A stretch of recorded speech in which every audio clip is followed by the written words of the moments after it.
Binaha ang ilang lugar sa Mindanao dahil sa malakas na ulan. Sa Ligawasan, sa Special Geographic Area ng Bangsamoro Autonomous Region in Mosa, Mindanao, nalubog sa baha ang ilang kalsada. Binaha rin ang ilang paaralan at mga pananim ng mais at gulay. Umapaw kasi ang ilog doon dahil sa ulan na dulot ng localized thunderstorms.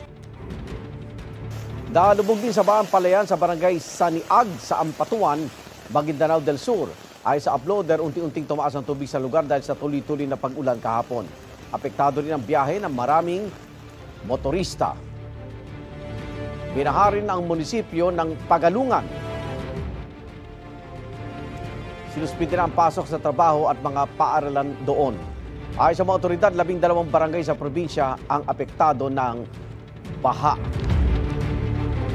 Matinding ulan at baha rin ang naranasan sa Malay-Balay, Bukidnon. Ang mga residente isinalbang kanilang mga gamit para hindi malubog sa baha.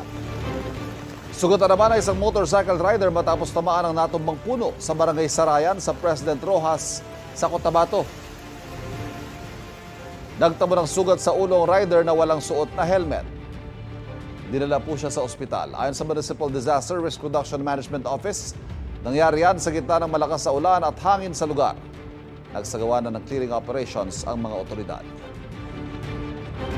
Kapuso, huwag magpapahuli sa latest news and updates. Mag-iuna ka sa balita at mag-subscribe sa YouTube channel ng GMA Integrated News.